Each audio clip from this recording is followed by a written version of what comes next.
सतरंगी शादी। मालिक, बहुत रात हो गई है। अभी तक मनीषा बिटिया दफ्तर से घर नहीं आई।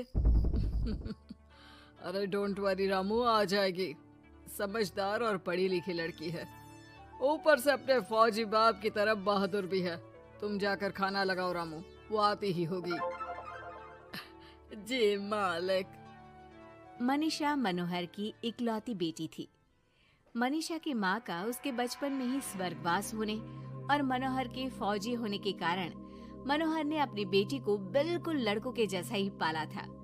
उस दिन देर रात को मनीषा का इंतजार करते हुए मनोहर और उसका नौकर रामू बात कर ही रहे थे कि मनीषा अपनी कार में ऑफिस से घर आती है।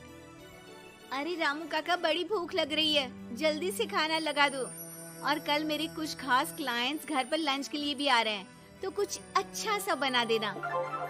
और बताओ मनीषा बेटा, ऑफिस का काम कैसा चल रहा है? एकदम जबरदस्त चल रहा है पापा। इनफैक्ट कल की प्रेजेंटेशन में तो मैंने 2 करोड़ की डील फाइनल कर दी और अगले हफ्ते हमारी कंपनी नया प्रोडक्ट लॉन्च करने वाली है। पता है पापा, मुझे इसका हेड बनाया जा रहा है। अरे वो ये हुई ना मेरी शेर बेटे वाली बात। वेरी गुड बेटा। रामू उस घर में पिछले 28 साल से नौकरी कर रहा था, तो वो घर के सदस्य जैसा ही था। रामू मनीषा को चिढ़ाते हुए कहता है, मनीषा बिटिया, आप कल बाजार से थोड़ी सब्जियां लेकर आओगी? कल तो आपके दफ्तर की छुट्टी भी है। काका, मैं आपको अपना मोबाइल दे देती हूँ, आप ऑनलाइन सब्जियां मंगवा लेना, मैं पेमेंट कर दूंगी। वो क्या है कि मुझे घर के कामों से थोड़ी एलर्जी है। ठीक है बिटिया। 2 हफ्ते बाद मनोहर को उसके दोस्त किशन का फोन आता है। अरे मनोहर, हमारी मनीषा बेटी के लिए एक बहुत अच्छा रिश्ता आया है। लड़का इंजीनियर है दुबई में। तू कहे तो बात आगे बढ़ाऊं? हाँ, रिश्ते की बात तो आगे बढ़ा ही सकते हैं, लेकिन लड़के वालों की कुछ शर्तें भी तो होंगी ना, मतबला, लेन देन वगैरह। अरे यार, लेन देन जैसी तो कोई शर्त नहीं है उनकी। बस लड़की पढ़ी लिखी और घरेलू होनी चाहिए, जो कि यहाँ इंडिया में अपने सास ससुर की सेवा करे और घर संभाल सके।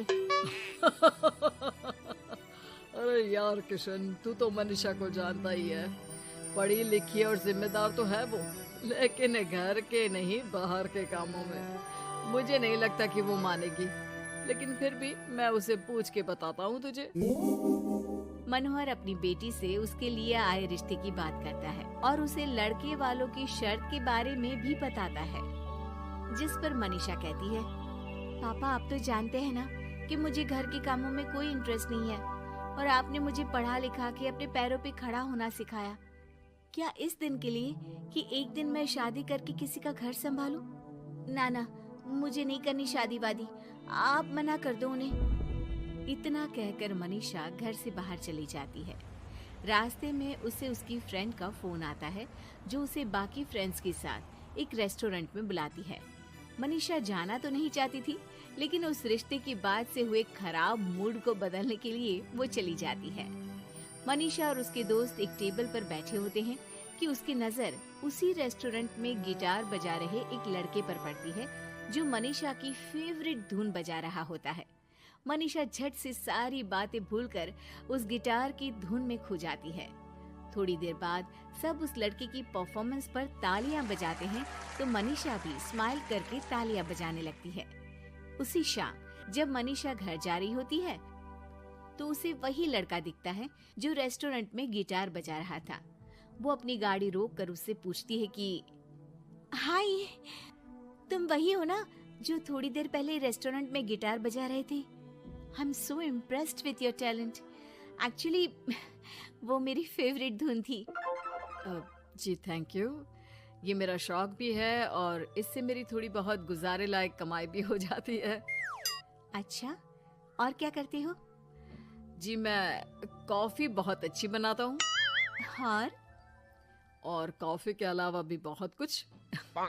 एक्चुअली मुझे खाना बनाने का बहुत शौक है और खाली समय में या तो मैं गिटार बजाता हूँ या फिर कुकिंग करता हूँ। इसी तरह बहुत देर तक बातें करते करते दोनों एक दूसरे को अपना नंबर देते हैं और फिर धीरे धीरे पहले उनके बीच गहरी दोस्ती और फिर प्यार हो जाता है। फिर एक समय आता है जब दोनों शादी करने का फैसला करते हैं। मनीषा अपने पापा को गौतम के बारे में सब बताती है। मनोहर को गौतम बहुत अच्छा तो नहीं लगता, लेकिन अपनी इकलौती बेटी की खुशी के लिए वो हाँ कह देते हैं। दोनों की शादी हो जाती है और एक दिन अरे गौतम बेटा, क्या बात है, बहू रानी तो आते ही दफ्तर जाने लगी। सुबह जाती है, देर रात को आती है, और तू घर पे रहता है, तो घर भी तुझे ही तो संभालना पड़ता होगा ना अभी। जी आंटी जी, वो मेरा काम कुछ कम ही चल रहा है और घर चलाने के लिए किसी को तो दफ्तर जाना ही पड़ेगा ना, तो मनीषा ही चली जाती है और मैं घर पे रहकर सारा दिन करूँगा क्या, तो घर ही संभाल लेता हूँ। हाँ बेटा, कह तो तू सही रहा है, लेकिन समाज को क्या कहेगा? समाज के भी कुछ नियम कायदे होते हैं, लेकिन यहाँ तो उल्टी ही गंगा बह रही है। अच्छा, मैं तो चलती हूँ बेटा। रात को मनीषा घर आती है तो गौतम उसे कहता है कि सुनो, आज हरलीन आंटी आई थी, कह रही थी कि आसपास के लोग बातें बनाने लगे हैं कि तुम मर्दों की तरह काम पे जाती हो और मैं औरतों की तरह घर संभाल रहा हूँ। हाँ, पर तुम तो जानती ही हो ना कि मैं शादी से पहले से जॉब कर रही हूँ, तो फिर अब अचानक से मैं खुद को कैसे बदलूं?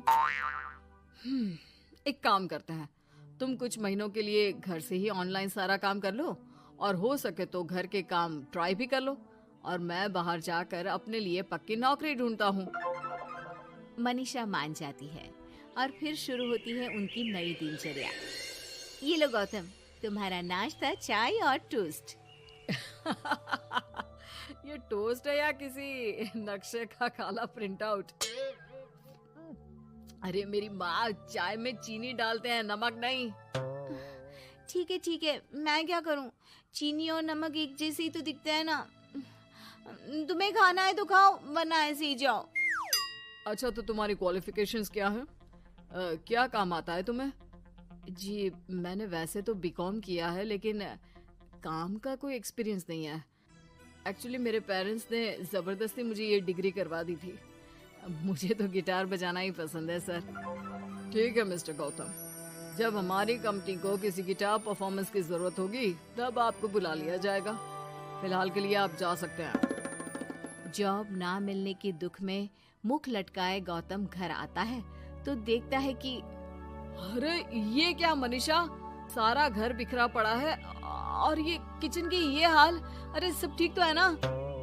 सब ठीक है गौतम, बस मुझे भूख लगी थी तो सोचा कुछ बना के खा लूं, लेकिन मुझे कोई सामान मिल ही नहीं रहा था और फिर पता चला कि गैस भी खत्म हो गई है और मुझे सिलेंडर बदलना नहीं आता। अच्छा, क्यों ना हम बाहर से ही खाना मंगवा ले? हाँ, अच्छा ये तो बताओ, तुम इतने उदास क्यों लग रहे हो?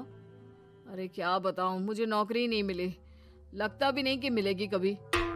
दोनों उदास होकर एक दूसरे की तरफ देखते हैं, फिर थोड़ी देर बाद हंस पड़ते हैं। मुझे लगता है हमें वही काम करना चाहिए जो हमें अच्छे से आता है। कल से मैं ही ऑफिस जाया करूंगी और मैं हमारा ये प्यारा सा घर संभालूंगा।